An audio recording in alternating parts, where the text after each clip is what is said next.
What we're after is this validation that you hear me, that you get me, that you understand me. That's what we're all seeking internally, emotionally. Because here's the thing, if you hear me, that's how I know you care about me, you want me.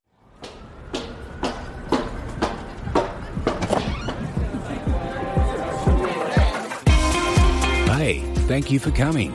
Welcome to the Love Shack. Hey, welcome to the Love Shack. It's a little old place where we get together, explore fresh perspectives, and eavesdrop on juicy conversations to discover the things that really matter while having a little bit of fun along the way. This is episode number 132, 4 ways to improve your communication in your relationship. And I need you to know there's no way you're ever going to be able to guess the last one. I'm Stacey Bartley. I'm a relationship expert, and I'm here today with my co-host and lover, Tom, along with our beautiful daughter and everything girl in the background. And she peeks her head out from time to time, Brooke Brown. It's great to have you here inside of the Love Shack. So today we're going to be diving into 4 powerful ways to improve your communication in your relationship. And here's the thing I want you to know. 3 years ago, would you say? We did surveys. We literally got 2,000 plus people on the phone, couples, that communication, all 2,000, cited as the biggest problem in their relationship. It's an interesting thing because we think we need to talk, and we do, and we intuitively know that. But I want to just to press upon you as we open the conversation for communication, that communication is really not our biggest issue. Our ability to emotionally regulate is. I could give you tons of communication frameworks that will help you in your communication, but you're going to throw them all out the minute you get emotionally plugged in, which brings me to the very first tip that I want to talk about today. Number 1, it's active listening. And now before you roll your eyes and go, really, that's all you got for me? Hold on a minute, okay? Just slow your roll for a second and hear me out. The reason why listening is so hard is that emotional regulation that I talked about just a few seconds ago. The minute we start hearing words and phrases that plug us in and spike our emotions is the minute we stop listening. So instead of listening for understanding, we start running our mouth in defense. That's just how it works. And so making you aware of this, I hope,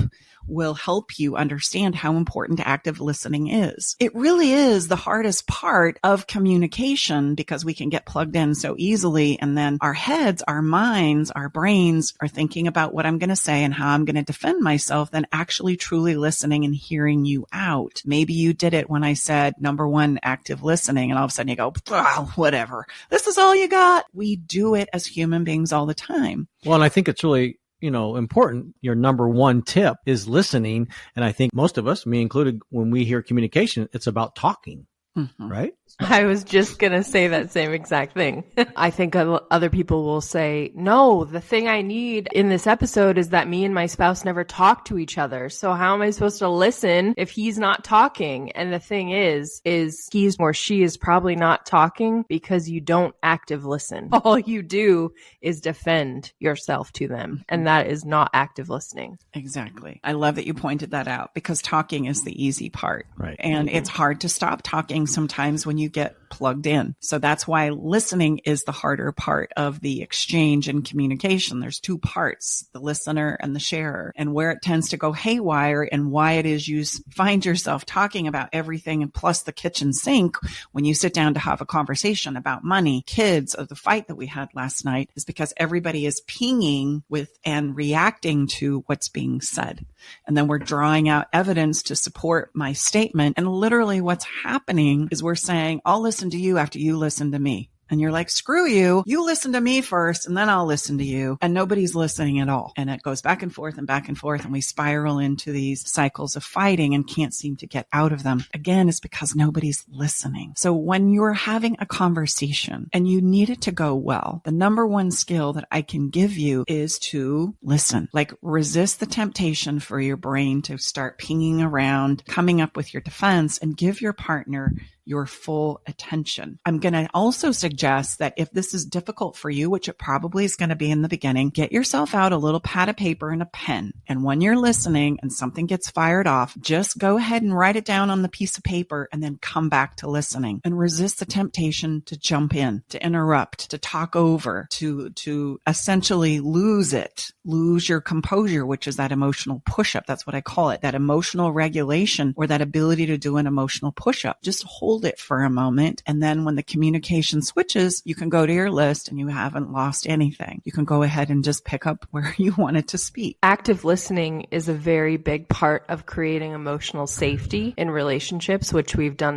a podcast on recently. I'll link it in the description. For the people who are coming to this episode saying, great, this is going to help me get my partner talk more, and they're frustrated because we're talking about listening, this step is imperative that you master. So don't write it off and say, oh, I don't need this part because we don't talk in our marriage. Because I did this in some of my past relationships where I made it totally unsafe for my partner to share their thoughts with me because I did not active listen, and all I did was berate them for having the thoughts and feelings that they had and made them wrong. How could they say that? Or how could you think that? Do an honest assessment. And if that's how you're presenting in your relationship, then why would your partner want to talk to you? And I'm not trying to make you feel bad, or I'm not trying to say that you're a terrible person, but this is just a very common place we go in our relationships where we make it impossible for our partner to talk with us without giving them a terrible treatment for everything that they've just said. So of course they're not going to talk. Of course communication is not going to happen. So this really is the first step that you have to take for communication to even be possible in your relationship.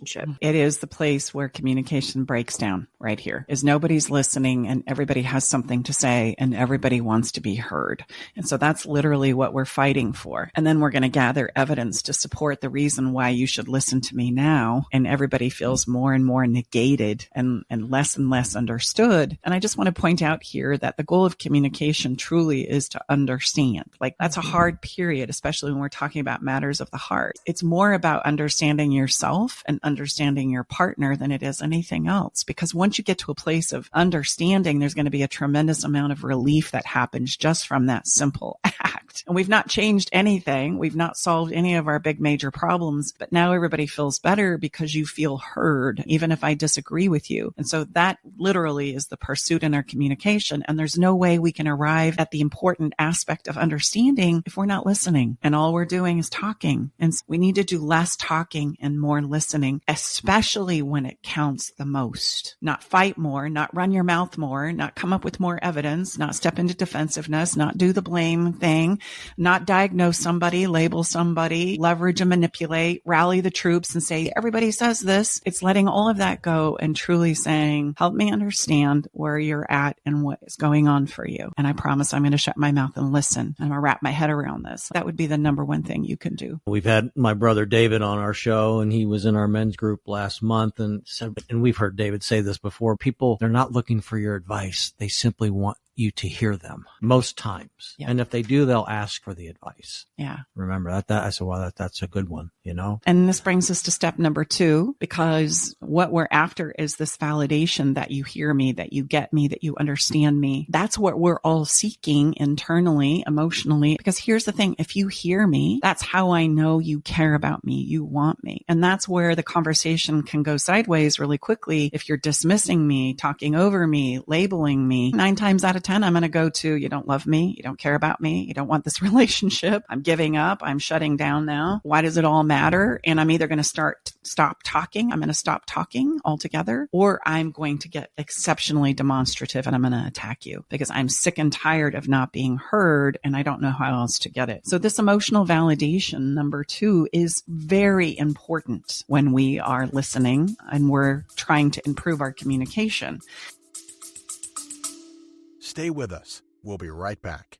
Navigating the silent, complex moments of separation or your partner's need for space can feel like walking through a maze without a map. If this sounds familiar, know that you are not alone. This journey, filled with uncertainties and introspection, requires a gentle, understanding guide. Hey, I'm Brooke from Love Shack Live. We see you, and more importantly, we get it. That's why we created the Separation Support Bundle, a collection of resources designed to not just guide you through separation, but to offer comfort and clarity during these times. Our separation guide offers insights and support to help make sense of your emotions and the process of separation, And for those moments when words escape you, our guide on 10 texts to send when navigating space provides thoughtful prompts to help communicate with compassion, plus a soothing separation meditation to help ease the overwhelming moments. Because sometimes all we need is a starting point, or a way to start feeling okay again. Remember, you don't have to journey through these complexities of separation alone. Our separation support bundle is here to accompany you, guiding you towards healing, understanding, and most importantly, the renewed sense of self. Visit staceybartley.com/bundle today to access your free separation support bundle. At Love Shack Live, we're all about exploring the real stuff that relationships bring, the good and the challenging. So let's tackle this together, because even in the hardest times, there's hope, growth, and yes, even love to be found.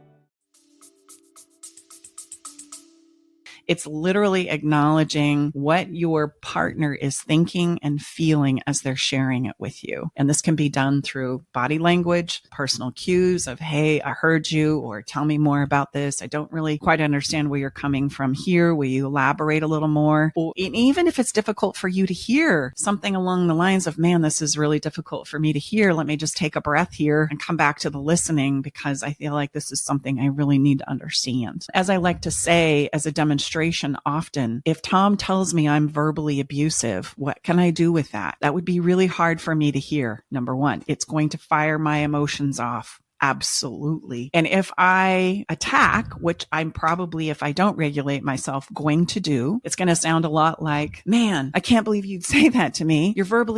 I'm verbally attacking. What about all the times you do it? What about all this time and this time and this time and this time? What have I accomplished towards pursuit of understanding in my communication? All I'm going to do is turn that into a fight. Instead, I might say something like, oh man, that hurts. You think I'm verbally abusive? Okay, let me just take a breath here and contemplate that for a moment. And then I'm going to say, tell me how it is you feel I'm verbally abusive, because that's not my intention at all. But I'd better understand how it is I'm coming off that way, if not because I need to prove that I'm right or I'm wrong, but because if this is the dynamic that's playing out in our relationship, wouldn't it behoove me to know how this is happening, that Tom is actually coming to the conclusion that I'm verbally abusive? That's going to be the only way I can work with it. So I can shut it down and I can attack it, which is going to continue the cycle. It's going to continue the fighting. He's going to stack on more and more evidence that I am verbally abusive as I'm more and more attacking. I mean, I am kind of coming off verbally abusive now at this point, and it's not going to help us change the behavior. He is experiencing me as being verbally abusive, whether it's true or it's not true. Well, what you just demonstrated is, and you hear this a lot if you've listened to us or watched us, is you've turned into a version of what you're just potentially denying, right? You're demonstrating in a pretty intense way that, gosh, it seems like you're pretty intense and abusing me now by sharing with that I'm feeling abused by, you know what I mean? So it's interesting how we can so quickly get into some version of what it is we're fighting against. The defensive. The key here is that, well, there's two. Number one is that if your partner is telling you something that they don't like that you're doing, number one, it doesn't mean that you are that. Like, you don't have to then say, okay, I'm a verbally abusive person. You don't have to take on that label and say, okay, that's what I am. You can just decide to change the behavior that they're identifying as verbally abusive in their own minds. You can change that behavior, but that doesn't mean that you're a terrible person or any of those things. Because that's why we defend ourselves. Defend ourselves because we're like, no, at the core, I'm not a verbally abusive person, so you must be wrong. Two things can be true. That one specific thing you're doing can be verbally abusive behavior, but it also doesn't mean that you're terrible and you need to go to jail for being an abusive person. Number two is that if your partner is telling you something that is hurting them, and instead of wanting to understand why that's hurting them or what it feels like for them to have that happen, and instead the only thing you want to do is defend yourself and tell them how wrong they are, look at that for a second, because you're not allowing your person to share their feelings with you, and you're saying, no, I'm not willing to make this relational experience better for you. I want you to continue hurting because I can't hear that you think this about me. Because the truth is, it's not about you in this instance. It's about them and how they're feeling. So you correcting your behavior is validating them,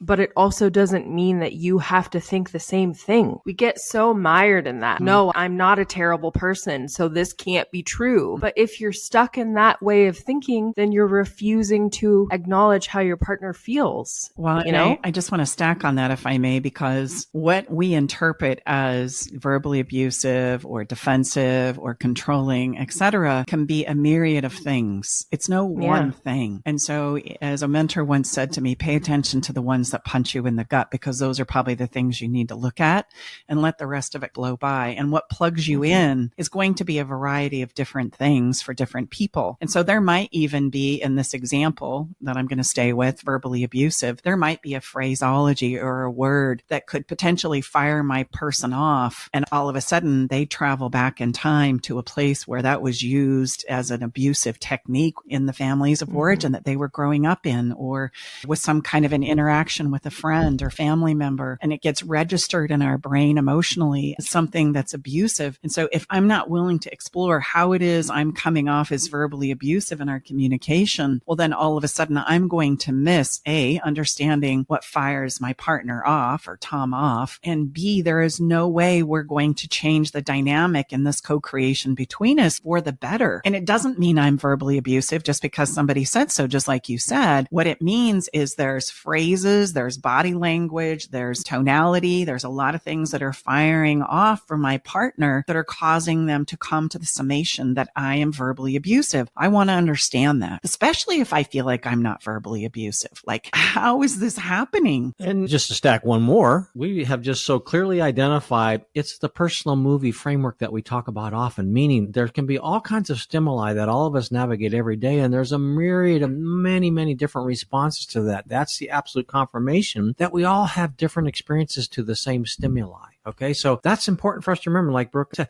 doesn't mean that you're that, but you're coming off that way or you're occurring that way for your special someone. It doesn't, who cares? If we're really wanting to understand and be more connected, intimacy into the all of you I see and vice versa, well then you're in a much different movie than me. Yeah, no kidding. That sounds like it's a freaking horror picture. Yeah, no kidding. So, well, let's remedy that, right? I mean, let's remember we're all at our own, and all 7.5 billion of us on this planet. So there's a lot to understand. Yeah. And if we add just one more piece, you can tell we're passionate about this one, because this is the biggie. This is the biggie. This is where we all get lost. And even I can get lost included. Sometimes, you know, because we're on this human journey right along with you. I was going to take it physical. Maybe if we could understand that if you wanted to dress in a way that really pleased your partner, if you wanted to put on a beautiful outfit, or your handsome man wanted to put on something that was really attractive for his partner, man or woman, you would need to inquire with your person. I might have my favorite outfit and the way I would like to see things happen. But if I'm looking to co-create or create an experience with my person, putting this into the physical realm, then I'm going to say, hey, what would you like me to wear out tonight? I want to please you. And this is where we're talking about comes into play. If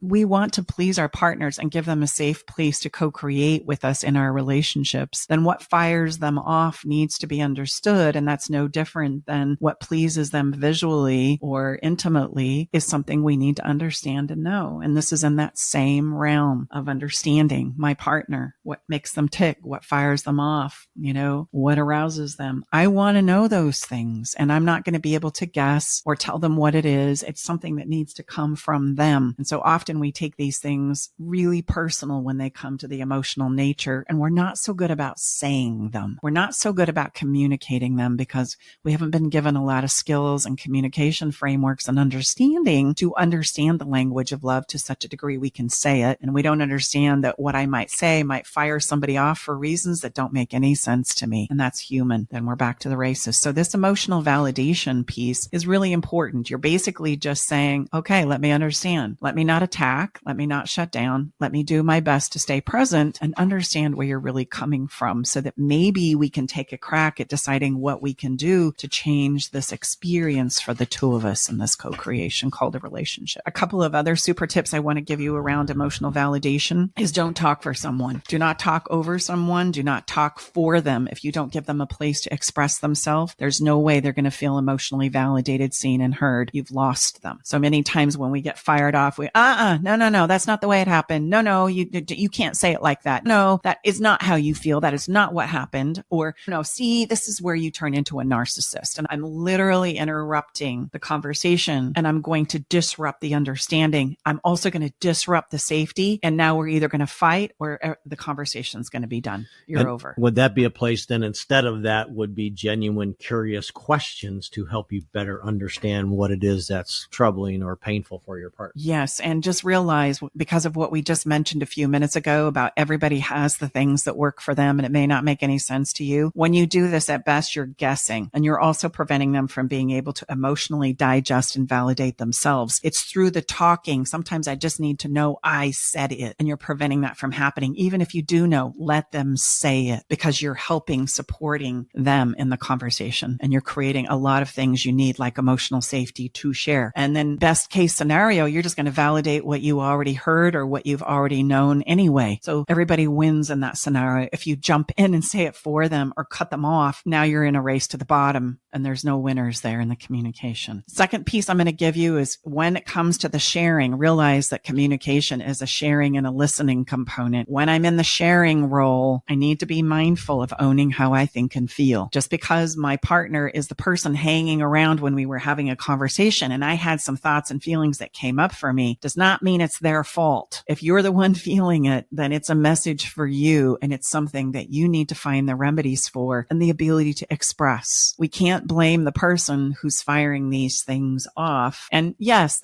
everybody's going to go, yeah, but maybe they're intentionally doing it. Yeah, that's true. But you know how small of a percentage that is when we're really working on our relationship to improve it? It's very small. If we're talking, that's a completely different conversation about emotional manipulation and leveraging and control. Yes, that happens. But if I'm genuinely trying to take a stab at having a productive conversation, I really am doing my best. So give me the benefit of the doubt for a minute so we can make some progress here. Okay. Just suspend your disbelief for a moment and give it a try would be my recommendation there. Again, if you're the one feeling it, it's a message for you. So let's move on to number 3, which is sincerely asked questions are the powerhouse of communication. Yes, indeed they are, because here's what questions can do for you. They provide you with an opportunity to invite someone into the conversation. An example of this is, you look upset. Would you be willing to share with me what's coming up for you? Question on the end is the invitation in. Instead of saying what we would typically do, which is, oh, you're upset again? Are you upset? Are you going to tell me about it this time? That's a statement. That's not a question. So questions sincerely asked are invitations into a conversation. We could be having a conversation and a dialogue about a myriad of things. And if I wanted to know and understand or invite you into what it is I was sharing, I share. And then I say, what comes up for you about that? Is there any thoughts and feelings that are coming up for you that you want to share with me at this point in time? Or I would love to know what's going on for you now. Would you be willing to share it? Those are great examples of putting a question on the end of a statement, and they become an invitation into the conversation. Yeah. And those are open-ended, and those are beautiful because only the person that you're asking knows the answer. You don't know the answer. So it's going to also help us stay present and listen because we don't know the answer. Powerful coaches, the best ones in the world, and whatever their area of expertise is in their mastery, are the ones, in my humble opinion, that ask the greatest questions that are open-ended of their person they're working with. They're masters at it. Well, remember, what's our pursuit in communication? Understanding. So if you don't have your person sharing their thoughts and feelings, they're not going to understand. You're not going to seek that understanding. Now listen, understanding happens when I share me with you and when I listen to when you share with me. That creates the understanding we need. It really doesn't matter what the circumstances are that we're trying to solve and understand. What we're really wanting is the way that those circumstances made me feel. Those are the things that we're after and that we're pursuing in the level of understanding, instead of me just firing off what I believe to be true when a myriad of things happen. We can get to what the other person was thinking and what it is they were feeling at the time this went down. And that's going to tell us a lot more about where we need to go from here than arguing about how they dressed the child or how they took the trash out or why they didn't get to dinner or why they're sitting on the couch and I think they should be helping or why you spent the money, or these are the circumstances and what was driving that emotionally underneath the surface, or how did those experiences and circumstances cause you to feel? That's what we want to understand. That's the understanding that we're pursuing. And questions help us get to the heart of the matter in a way that we don't sacrifice the safety by attacking or shutting down or leveraging the situation altogether. It also is going to help you create remedies for what it is you want to do or try new in the relationship as far as, okay, we've got the understanding. Now what do we want to do with it? This is where we can say, I'd like to toss in a few ideas. Would you mind? Or I'd like to know what you're thinking right now. Would you share? There's an invitation to lay ideas and strategies and remedies on the table for what we could try next. This is also really helpful when we're putting together agreements, right? I'd like to agree to this. Would that work for you? There's that question again. I'm feeling really upset about what's being talked about right now. Would you give me a minute so that I can just collect myself? I'm asking for help and support. I'm willing to be open to giving help and support so that we can achieve our goal of communication. And that's why questions become the powerhouse of communication to help us create that ebb and flow. Anything you guys want to add about that? No, I mean, and I think this is a tip or strategy that most of us don't know or haven't had a lot of time practicing. And when you're good with this, it's unbelievable how effective it can be and how much what it provides to your special someone. If you're on the opposite end, it makes you so validated that you would take the time to ask me that quality of a question that only I know about. To me, that's like your greatest demonstration that you're really, and as my brother would say, then that would lead to an experience of connection. You know, when we feel like we're being asked in a genuine manner, we're going to feel more, I would say, much more connected to whomever is asking that question, right? We don't think to ask a question. We don't realize how powerful they are, number one. And number two, they create a lot of anxiety in us, especially if we're the ones asking the question, because do you really want the answer? Do you really want to know what they're thinking and feeling? It would behoove you to, but we negate the importance of that because we can get so lost in, all of us can, it's all about me and what I'm feeling, and I'm trying to ease my pain, and so is the other person. And so it's like this idea of, look, everybody's needs can be met. It doesn't have to be at the exception of one or the other. It's give first and give fast, because if I get to a place where I can give you the understanding first, then you're going to be more open to understanding me. Right. And we can both get our needs met here. Asking a question is a great way. And then you've got to do that emotional validation, that push-up piece, because you might hear some things that you find difficult to hear, but better you hear them and understand them and ask questions about them so that we can change the trajectory of where we're going. Otherwise, we're just going to continue in our pursuit to the race to the bottom. Those are literally your two choices. I know I've shared this recently on one of our podcasts, but I think it behooves us to share it. It wasn't all that long ago where I was a hot mess and I shut the conversation down with Tom. And in about 2 minutes, I recognized what I had done, right? I was plugged in. I didn't want to give airtime. I wasn't in a place to listen. I was literally taking my emotional anxiety and upset out on him. And so I needed to come back and clean that up as a do-over really quickly. So if you find yourself in that place where you're like, crap, I just did it. I attacked him. I shut the conversation down. I overtalked. Just own it in a nanosecond and create a do-over. You know what? I'm sorry. I'm noticing I talked over you. I'm noticing I just lost it there for a minute. Let me regather. And then would you be willing to continue the conversation? There's that question again, right? So you can clean it up quickly right now. Don't let it linger. Don't defend what it is you've just done. See it, note it, express it, and say, let's come back around. I'm sorry for that part. I'm trying to get better at this. Let's work together at this. And that starts to create a safe place to get better at communication. Questions are very helpful ways to do that. So let's jump into the surprise technique that I have no idea what this one's going to be. Well, Do you, Brooke? Yeah. This is the surprising one. I'm going to invite you to create a code word or a phrase, because one of the most difficult things to do when everybody starts to get fired up is to pause. And yet it can be a lifesaver. There is no point in continuing when everybody is fired up. And we all know this. We can all see that the more we fight, there's not one person or both of you that goes, aha, I see the light. I finally understand where you're coming from. Like, it never happens and it won't happen. And we can count on that being the case every single time. And yet we continue to buy into the illusion that if I just say this one more point, or if I point out one more flaw and why you're the reason to blame, that we're going to have this epic moment of, oh, you're right. That's such a great point. No, you're not. That won't happen unless you're in what I call a neutral place where we have the ability to emotionally regulate ourselves. And so it's okay if you get spun up and you find that you're not in that space anymore, just own it. And the two of you can come up with a code word or a phrase to remind you of a couple of things. Number one, I care about you. The reason why I'm so spun up is because I care about this relationship and I care about you and I want it to go well. Otherwise, I wouldn't be so spun up. And how quickly, my friends, we forget when we are spinning up and we are plugged in. I forget that I care. In fact, I start coming up with a rationale that entitles me to say and do all kinds of terrible things to you. The person I say I love because you said or did these things to me. And now we're to that race to the bottom again. A word that helps remind both of you that, oh, wait a minute. We like being in this relationship. We like each other. We want this to go better. We want to improve this. I care. We forget really quickly. So that word or phrase needs to remind you that I care. Number 2, to not take things so seriously, that there's plenty of time to gain the understanding that we're lacking right now. And it doesn't have to be done in one conversation. We can do it in many conversations. Sometimes in big, serious issues, it might take us 50 rounds of coming back through this again and again and again in the pursuit of understanding before we arrive at some place we need to or can change, a different direction that we can go. Take the 50 rounds, because here's what I know to be true. Each and every round and pass that you do pursuing that state of neutrality and understanding will shed more and more understanding on the situation, which is just going to help us finally arrive at the place we need to go. So take the 50. So I have a question. So on this code, say if things are escalating, it's not going well, then would I verbalize that code to you? Yep. So come up with this word or this phrase before you're in an escalated state, while you're in a good space. That's important. And again, you want it to remind you that you care and that this is a time for a pause. We need to pause because we want this to go. I would also just quickly say maybe it should be something funny and random, like hot dog.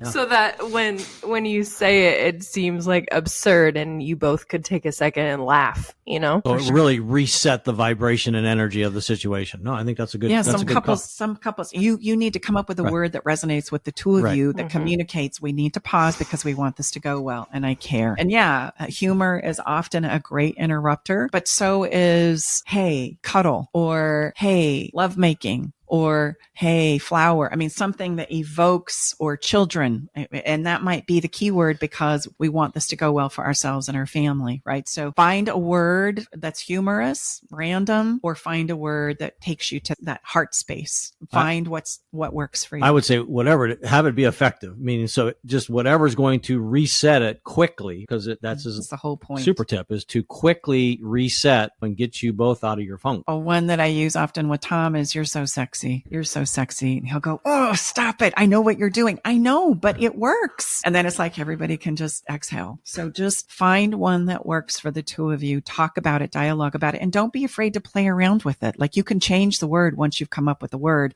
If you're in the heat of the moment, it didn't work. Acknowledge it didn't work. Let's find another word. Right. It didn't take me to that emotional place where I can get off it. So spend some time and perfect something that then becomes a very powerful tool in improving your communication. So that's it. We've got number 1, just to recap here. Number 1, active listening. That's so important. Yeah, we talk about it. Yeah. We give it a lot of mouth time, but give it airtime. That's what's important here. We need to listen more and talk less to improve our communication. And then that emotional validation, tip 2, that's important. You're going to hear some things that you don't want to hear, but your options are, I either understand it so we can improve it, or I shut the conversation down and we're just going to fight about it again and again and again and again. And I would just say, just remember, it doesn't matter if that is similar for you. Let go of all that. It doesn't matter. Again, that's not even in the equation. Who cares? Gosh, well, I think Brooke said, that's the most ridiculous thing. I would never feel like that. Like Brooke said, it's not about you. Yeah. It's about understanding what's going on for your partner in that moment. And it would behoove everybody to be able to, 1, express it, and 2, understand it. Doesn't mean you are it. Right. It just means this is something that's throwing a wrench in what it is you say you want. So let's understand it and decide how to better dance with it. And then number 3, sincerely asked questions are the powerhouse of communication. They allow you to invite your partner into a conversation. They also allow you to understand more, go deeper in a conversation. Please help me understand more about that. That's not making a lot of sense. Would you please share more? Tell me more. Would you please? Those are all really great uses of a question that's sincerely asked. And then the surprise technique that we shared with you. Come up with a code word or a phrase that emotionally helps you get off it, because we know that continuing in the escalation of a fight is not going to improve our communication, you're not going to see the light at the end of the day. What's going to happen is you're going to shut the conversation down more, and you're going to diminish, more importantly, the emotional safety to share over and over and over again until it's non-existent. And my friends, if you don't understand much about emotional safety, you need to understand if it's not emotionally safe, nobody's going to share anything with you. I don't care how compelling your evidence or encouragement is to say something. I will not. I will give you a play cake surface answer, but the opportunity for you to truly understand me is gone. So if you're having problems with emotional safety, which is where great communication needs to begin, then you got to check out that episode we did on emotional safety, and it will walk you right through it. So I think that's it for today. Anything you guys want to add? I mean, these are huge, if you will, and hopefully you can use these and put them into your situation, your relationship quickly enough. I just wanted to say for all the people who, like I said in the beginning, who are like, no, our problem is that we never talk to each other. This is why. So now that you've heard all these reasons, if you don't have the permission and safety to talk about the big things, then the little things also are not talked about either. One or both of you shuts down and all communication stops. And then the only things you're talking about are the things you have to talk about. Did you take the trash out? Can you pick the kids up on Friday? That's what happens. It's not that you and your partner fall out of love or you just suddenly become incompatible. It's that there's a slow breakdown where there's no emotional safety and these communication skills are not happening, where you're not giving emotional validation, you're not active listening, you're not asking questions, and you don't have a code word. So there's nothing being talked about. So it's not that you run out of things to talk about. It's that the way you talk about things are not healthy. So this is the answer to that question. Yeah, absolutely. And if you are in a place where communication is not happening at all, start with emotional safety. And then as you build the emotional safety, implement the things that we've talked about in this episode today. Also, if you are struggling, we invite you to join the Better Love Club, and you can go to thebetterloveclub.com and look at all the details. And if you would like to test us out for a Monday night class, you can do that it's $35 to test us out for a Monday night class. We'll then apply that to your first month of the Better Love Club monthly payments. And you can do that by emailing us at love@stacybartley.com, and we'll make it really easy and simple for you to join us for the next Monday night. Yeah, we just had some listeners that listened to that and they joined us on a Monday night and now they're members. So it's just come in and test us. And guess what? If you don't feel like it was a positive experience, you didn't like it, we'll refund your $35 investment. So there is no risk. There's no risk. No risk. Yeah. But try it. Before you say you don't like it or you could never do that, to be fair, you've never experienced it. So at least experience it and then let us know. Mm-hmm.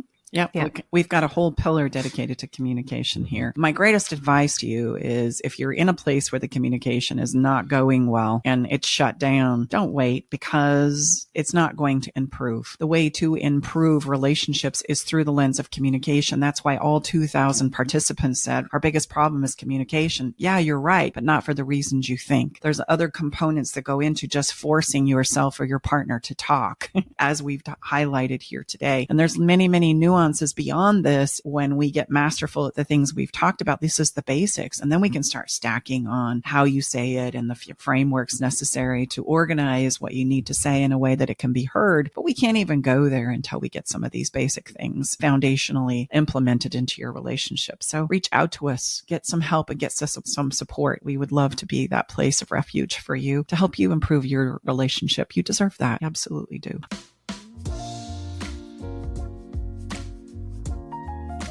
All right, let's have a little bit of fun. We promise that in each and every episode. And what we mean by fun is just switching it up a little bit. Give yourself something that you can do where you put your problems on the shelf and you remember and remind yourself, I like this person. I like being around this person. We can create some moments that impact us positively, even though we're going through a challenging time. And so I'm going to take you back in today's Follow the Fun moment to a place where maybe you were in first or second grade and you had this little thing called show and tell. Oh boy. Wow. For most of us, it evokes this emotional response of, wow, yeah. You'd bring it like in a little special box, right? Yeah. We just brought in a paper bag back in I the remember day. like a little special box, which is, I don't remember that. Really, you were really excited. And didn't we think certain days little Johnny's turn was show and tell, and then it was Freddie's and Joey's. Yeah. You had 2 or 3 people that would bring in their special little thing that they had selected to share with the class. And do you remember when it was your turn? Oh, yeah. Like how much thought and care you'd put into what you were going to actually spring cheating on somebody. And it was always something that was really important and valuable to you. That's why you put it in a special box. Yes. And I remember I'm going to share one of my daughter Brill's. She had this epic fishing trip with her dad, and she was so proud of her fish that she decided to take her frozen fish to show and tell. And unfortunately,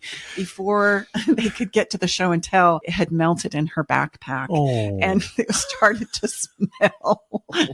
Unfortunately, show and tell that day was later in the afternoon and not in the morning. Dang it. And you remember being on the receiving side, right? What are they going to show us? And what is it going to be? And where is it going to take us? Smelly fish. Yeah, that day it took us to smelly fish. I want you to know that this works for adults too. Like being able to share epic things that are important and valuable to us, evoke that same emotion, even though we're not in second grade anymore. We're adult. And so I want to invite you to pick out some photos or some videos of your favorite memories this week and have a show and tell in your own home. Share these things with each other and say, oh, this is the moment. Oh, I love this. Do you know what was going on for me? This is why I love this. This is why this is so valuable to me. Let me share with you something that is important and valuable to me, that means something to me. And then you give each other a turn to do that. 2, 3, 4 videos, however long you want to do some show and tell. Take an opportunity and create an opportunity for you to do a little show and tell over a wonderful meal. And that will create such a wonderful experience of connection and validation for each of you. It's going to take you back to second grade, I promise. It's going to put a smile on your face and make everybody feel really good about the opportunity to share these things with you. The song that I've selected for today's episode is a Kalina.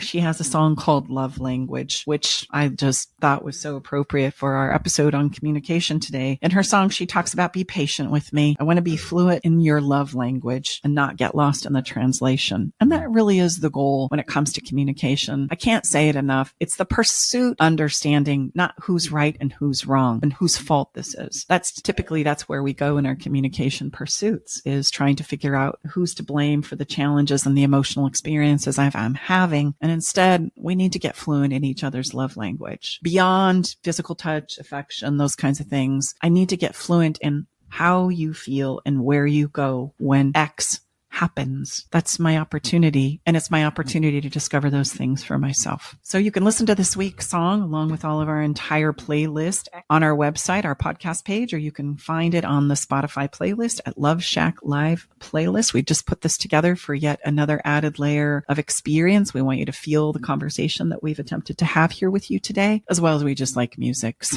we want to be able to share that with you for a little bit of fun. All right. That's it for this week's episode of Love Shack Live. And if by chance you need help and support in your relationship, we would love for you to consider this a great place to begin the journey. And if you have a conversation you would like to have here inside of the Love Shack, we would love to hear from you. Don't hesitate to reach out, ask your questions, and engage with us. I promise we'll get back to you. It might take us a minute, but I promise we're very passionate about communicating with you. So just give us a few minutes to reply, and I promise you will. And listen, I'm going to invite you to also like, comment, and subscribe to our podcast for more information on relationship advice. And we look forward to seeing you in the next episode. Bye-bye for now. All right, it's time to leave the Love Shack. But before we part ways, we want you to know our door is always open and we'll leave the porch light on, ready to welcome you back whenever you need a dose of relationship wisdom. For more resources and tools, visit us at loveshacklive.com to dive deeper into the topics we've explored and find additional support for your relationship journey. Stay connected by subscribing to our podcast. Thank you for being part of our Love Shack Live community.